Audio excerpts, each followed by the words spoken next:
Hello friends, welcome to దేవాంష్క diaries. ఇప్పుడు మీరు వినబోతుంది ఏ తీరం చేరిన ఈ బంధం స్టోరీలో 43వ భాగం. చచ్చా, అలా ఎప్పటికీ జరగదు. నిన్ను ప్రేమించిన దానిని చేసుకుంది ఎందుకు? వదిలేయటానికా ఏంటి? అనగానే, నీ ముందు పెళ్ళానికి కూడా అదే చెప్పి పెళ్లి చేసుకున్నావు, మర్చిపోయావా ఏంటి? చివరావక్కరికి అది నీ బిడ్డని కని దూరంగా ఉందని నన్ను లైన్లో పెట్టుకున్నావు. అఫ్ కోర్స్ అందులో నా స్వార్థం కూడా ఉందనుకో, కానీ ఇద్దరం కలిసే కదా నీ మొదటి భార్య చావుకు కారణమయ్యాము. అలానే నువ్వు మళ్ళీ నన్ను వదిలేవన్న గ్యారెంటీ ఏంటి? అందుకే మనం ఒక కాంట్రాక్ట్ చేసుకుందాం. పెళ్లితో పాటు జీవితాంతం నీకు నేను మాత్రమే భార్యగా ఉండాలి. నువ్వు మరో అమ్మాయి వైపు తలెత్తి కూడా చూడకూడదు. నేను తప్ప ఇంకో అమ్మాయి నీ జీవితంలోకి రాకూడదు అని నాకు ఆ మాత్రం భరోసా ఇస్తే చాలు అని మొసలి కన్నీళ్లతో అడిగింది. మణికర్ కోపంగా, ఏంటి నా తప్పును ఎత్తి చూపిస్తున్నావా?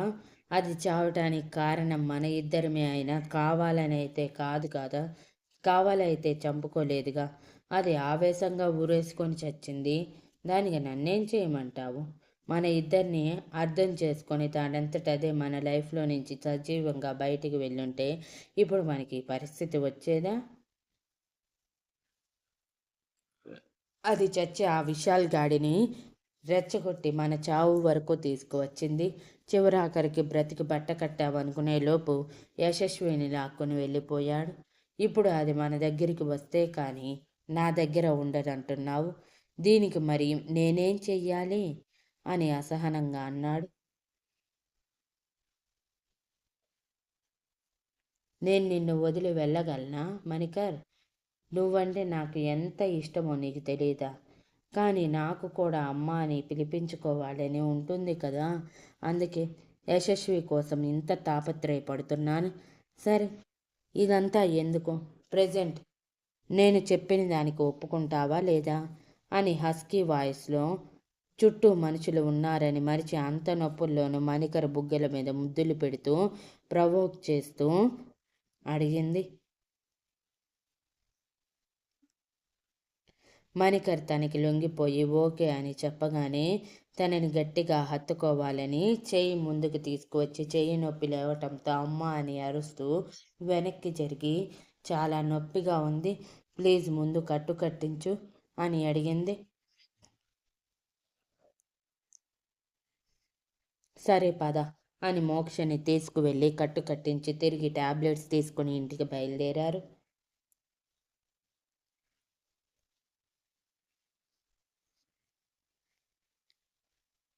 విశాల్ మనస్వి దగ్గరికి వెళ్ళేసరికి మనస్వి ఆతృతగా, ఎక్కడికి వెళ్ళారు విశాల్ గారు? ఆ పోలీసులు ఏమైనా ఫోన్ చేశారా ఏంటి? ఇంత హడావిడిగా వెళ్ళారు? లేకపోతే ఇంకా పోలీసులు మాల్లోనే ఉన్నారా అని వరుస పెట్టి అడుగుతూ ఉంటే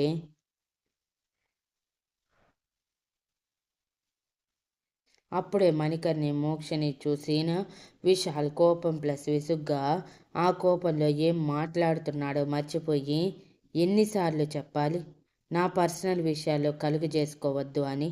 అయినా నన్ను క్వశ్చన్ చేసే రైట్ నీకెక్కడ ఉంది?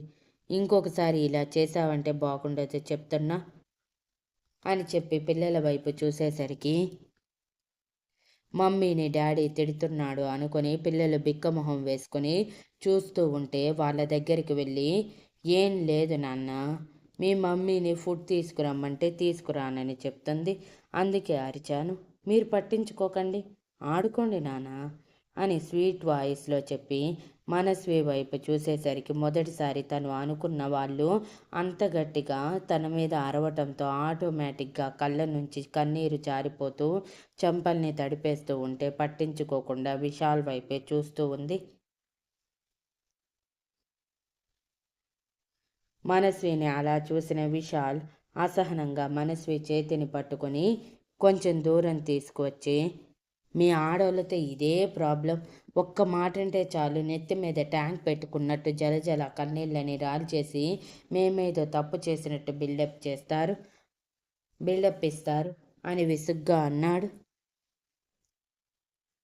మనస్వి ఉక్రోషంగా తన కన్నీళ్లు తుడుచుకొని, ఏం కాదు, మీరు మరీ రూడ్గా నాతో బిహేవ్ చేస్తున్నారు, మీరిది కూడా మర్చిపోయారా? చిన్నపిల్లలకి మన గురించి తెలియదు. మనిద్దరం గొడవ పడుతున్నట్టు ఉంటే వాళ్ళు మనం విడిపోతామేమో అని ఆలోచించి భయంతో బాధపడరా చెప్పండి. మీకు ఏ కోపం ఉన్నా పిల్లల ముందు మాత్రం ఇలా ప్రవర్తించకండి అని అంది. విశాల్కి మనస్వి చెప్పింది కూడా నిజమే అనిపించి, ఓకే, ఐఎమ్ సారీ, నాదే తప్పు, ఒప్పుకుంటున్నా కదా, ఇక నీ ఏడుపు ఆపేసి లోపలికి వెళ్దామా అని చాలా చిరాకుగా ఉంది అని అసహనంగా అన్నాడు. మనస్వి విశాల్ మొహంలోకే చూస్తూ, నాకు తెలిసి మీరు కోపంగా లేరు, ఏదో బాధలో ఉన్నారు అనిపిస్తుంది అంటూ విశాల్ చేతిని పట్టుకొని, మీ బాధని నాతో పంచుకోండి, మీ బాధని నేను తీర్చలేకపోయినా కొంతలో కొంత ఉపశమనం లభిస్తుంది కదా అని లాలనగా అంది. విశాల్ ఒక్కసారిగా మనస్విని గట్టిగా హత్తుకొని తన అక్క గుర్తుకు వచ్చే కన్నీటిని కళ్ళు గట్టిగా మూసి బలవంతంగా ఆపేసి మళ్ళీ వాళ్ళని చూశాను. వాళ్ళని చూడగానే జరిగిందంతా గుర్తుకు వచ్చి చాలా కోపంగా ఉంది. అసలు వాళ్ళని ఎందుకు ఇంతవరకు వదిలేశానని నా మీద నాకే కోపం వస్తుంది. ఎంత త్వరగా వీలైతే అంత త్వరగా యశస్వి నాకు దక్కితే తర్వాత వాళ్ళ సంగతి చెప్తాను అని సగం అర్థమయ్యి కానట్టుగా చెప్పి మనస్విని వదిలి, థ్యాంక్ యూ, మనసులో ఉన్న భారం కొంచెం తగ్గింది అని చెప్పి తిరిగి మనస్వి వైపు చూడకుండా పిల్లల దగ్గరికి వెళ్ళిపోయాడు.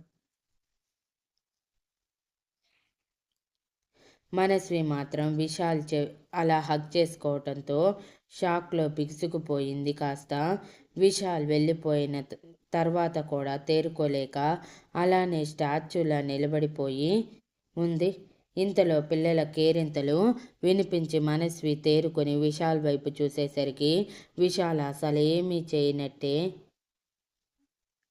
ఏమీ ఎరుగని వాడిలా పిల్లలతో సరదాగా ఆడుకుంటూ ఉంటే ఇంకా తన శరీరం నుంచి వీడని విశాల్ స్పర్శకి శరీరాన్ని తడుముకుంటూ, విశాల్ గారు నిజంగానే నన్ను హక్ చేసుకున్నారా? ఇదంతా నిజమేనా?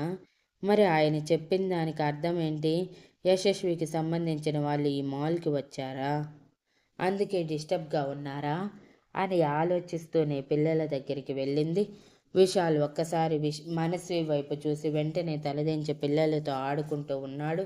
అలా నైట్ వరకు పిల్లల్ని ఆడిపించి బయటే ఫుడ్ పెట్టించి వాళ్ళు కూడా తినేసి 9 గంటలప్పుడు ఫ్లాట్కి చేరుకొని పిల్లల్ని నిద్రపుచ్చాక విశాల్ మనస్వితో, అనవసరంగా దేని గురించి ఎక్కువగా ఆలోచించి మైండ్ పాడు చేసుకోకు, ముఖ్యంగా నా గురించి నువ్వు ఆలోచించాల్సిన అవసరం మాకు కూడా లేదు అని సీరియస్గా చెప్పి తన రూమ్కి వెళ్ళిపోతే, నిమిషానికి ఒకసారి మారిపోతున్న విశాల్ యాటిట్యూడ్ని చూసి మనస్వి బుర్ర గిర్రన తిరుగుతూ ఉంటే తల పట్టుకొని, ఈ విశాల్ గారిని అర్థం చేసుకోవటం చాలా కష్టం బాబోయ్ అనుకొని పిల్లల పక్కన పడుకొని, విశాల్ బాధకి కారణమైన వాళ్ళు ఎవరు నేను చూశానా అని ఆలోచిస్తూనే నిద్రపోయింది. తర్వాత రోజు అందరికంటే ముందు 5 గంటలకి లేచిన మనస్వి ఇల్లంతా శుభ్రం చేసి ఆ ఇంట్లో దేవుడి గది లేకపోవటంతో ఉన్న బాబా పటానికి చిన్న దీపం వెలిగించి నమస్కారం చేసుకొని, స్వామి, నా సమస్య ఒక కొలిక్కి వచ్చేసింది, ఇక విశాల్ గారి సమస్య పోయేలా చూడు స్వామి, పిల్లలిద్దరూ సేఫ్ అండ్ సెక్యూర్ హ్యాండ్స్లో ఉంటే చాలు అని దేవుణ్ణి స్మరించుకొని కిచెన్లోకి వెళ్ళి టిఫిన్ ప్రిపేర్ చేస్తూ క్యారేజ్కి ఫుడ్ కూడా ప్రిపేర్ చేస్తూ బిజీలో పడిపోయింది.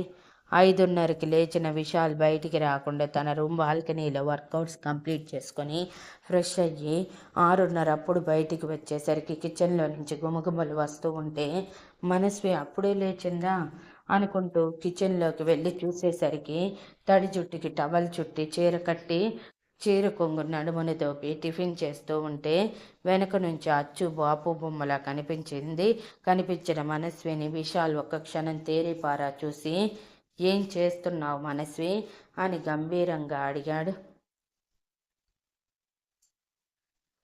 సడన్గా వినిపించిన విశాల్ వాయిస్కి బెదిరిపోయిన మనస్వి కంగారుగా వెనక్కి తిరిగి అక్కడ విశాల్ని చూసి భుజం తట్టుకుంటూ, ఏంటి విశాల్ గారు ఇది? సడన్గా వచ్చి ఇలా భయపెట్టేస్తారా? అని చిరుకోపంగా అంది. అదంతా తర్వాతలే కానీ ఏంటి ఈరోజు ఇంత త్వరగా లేచావు? ఇక్కడ ఉన్న ఈ వారం రోజుల్లో కోర్టుకు వెళ్ళిన రోజు తప్ప ఏ రోజు నువ్వు 7:30కి తక్కువ లేవలేదు కదా అని వెటకారంగా అడిగాడు. డైలీ అలా అలవాటైపోయింది. ఇక నుంచి 5కే లేస్తాను, చూస్తూ ఉండండి. మా కోసం మీరు టిఫిన్ చేయటం, నేను హడావిడిగా వంట చేయటం ఇదేమీ వద్దు. పిల్లలు కూడా సరిగా టిఫిన్ తినకుండా స్కూల్కి వెళ్ళిపోతున్నారు. అందుకే డిసైడ్ అయ్యాను. ఇక డైలీ 5కే లేచి అన్నీ ప్రిపేర్ చేసి పిల్లల్ని రెడీ చేసి నేను రెడీ అయ్యి మీతో పాటు ఆఫీస్కి రావాలని అని అంది. అబ్బో, అమ్మాయి గారికి ఇప్పుడు జ్ఞానోదయం అయ్యిందే అని కిచెన్ గుమ్మానికి ఆనుకొని స్టైల్గా నిలబడి చేతులు కట్టుకొని సూటిగా మనస్వి వైపు చూస్తూ అన్నాడు. అంత వెటకారం అవసరం లేదు.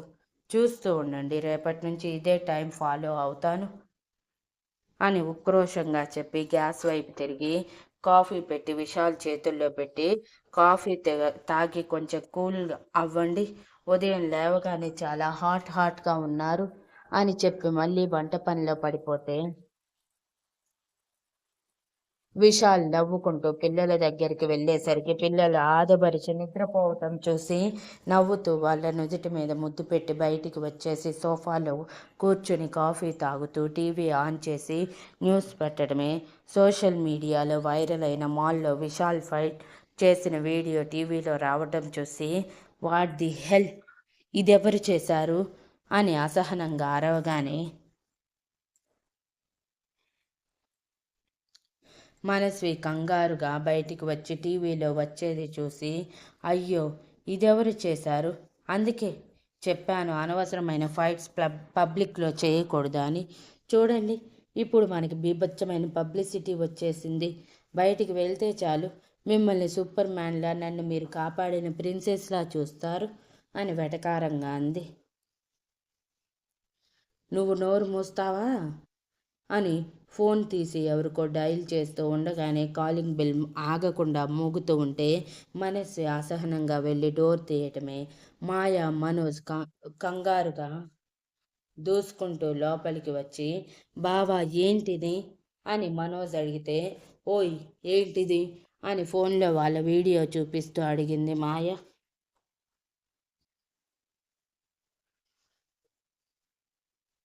Thank you for listening and please like, share, comment and subscribe.